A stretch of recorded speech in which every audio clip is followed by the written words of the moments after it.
Good evening.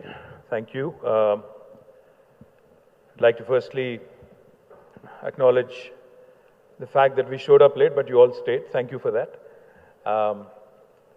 Honorable President of FTCCI, Shri Anil Agarwalji, Jayesh Ranjanji, my Principal Secretary, Mr. Anil Chalamala Shetty, the guest of honor today. Also, we have Shri Arunji, we also have Sureshji, we have Sudhakarji, from Sudhakar Pipes, and Khyati, and to the entire family of FTCCI. Thank you for inviting me the third time, because there was a time when I was accused of not showing up for FTCCI events. But I think now that smear is gone. Now that I've done the hat trick, मैं 3 बार आ गया, तो अभी तो आप नहीं बोल सकते हो कि मैं नहीं आया.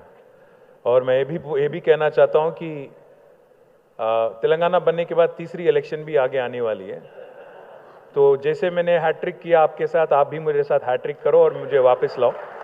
ये भी आपसे कहना चाहता हूं. And going by the applause, I'm thinking we'll come back.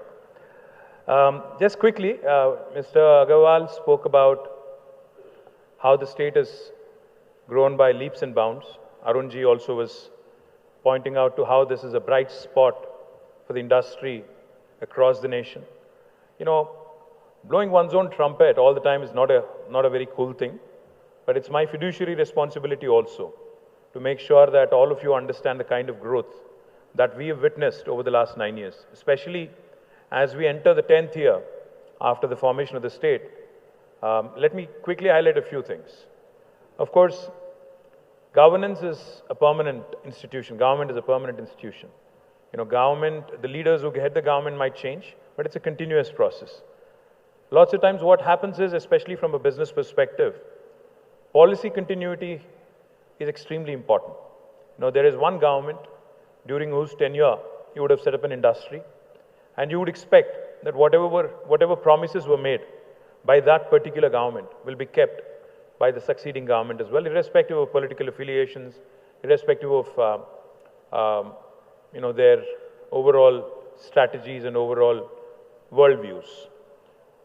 In Telangana, if you've noticed, over the last 9 years, you've seen a very unique model. I was mentioning it yesterday in a builders meeting.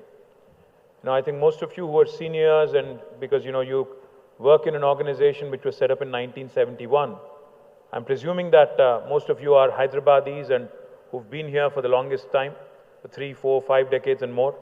So let me give you 2 examples that you can relate to. Back in early 2000s and late 90s, we had a chief minister, Sri Chandrababu Naidu Garu, who had a very pro-business, pro-IT image. He was considered very business savvy, he was considered very business friendly, etc. And then in 2004, we had another chief minister, Dr. Y.S. Rajshekar Reddy Garu, who came in, who were a very pro-farmer, pro-welfare, pro-rural kind of an image.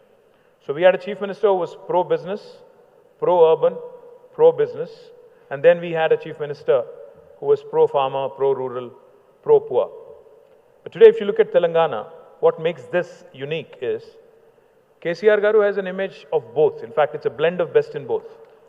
We have a pro-rural, pro-agriculture, pro-welfare image. We also have a pro-business, pro-urban, pro-development image. Now, let me substantiate and let me back that up by a few statistics. As was pointed out, the gross state domestic product of the state in 2014 was 5,000 crore. Now it's 13.27 lakh crore.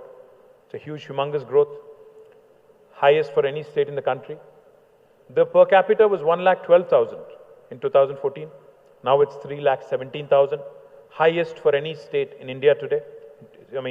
For the 28 states in India. Let me also point out, the key sectors where we had to consolidate our strengths, where we had to ensure that all the synergies that are possible, in terms of, because, there is an existing ecosystem, so you'd want to build on, brick by brick that was built with a great deal of love and affection, great deal of effort in the past, had to be consolidated. So if you look at it, life sciences is a sector where we certainly added a lot of vigor, a lot of strength, and today we are a formidable force, not just in India, but also in the world. We produce 40% of India's pharmaceuticals from Telangana. We also produce 1/3 of world vaccines. And next year, in fact, we'll be producing 1/2, 50% of global vaccines. Let me also share with you, we have the world's largest number of US FDA approved manufacturing facilities for any province in the world. The largest number is in Telangana, 214. The second largest is in New Jersey with 189. So we have the largest number of such world-class manufacturing facilities right here.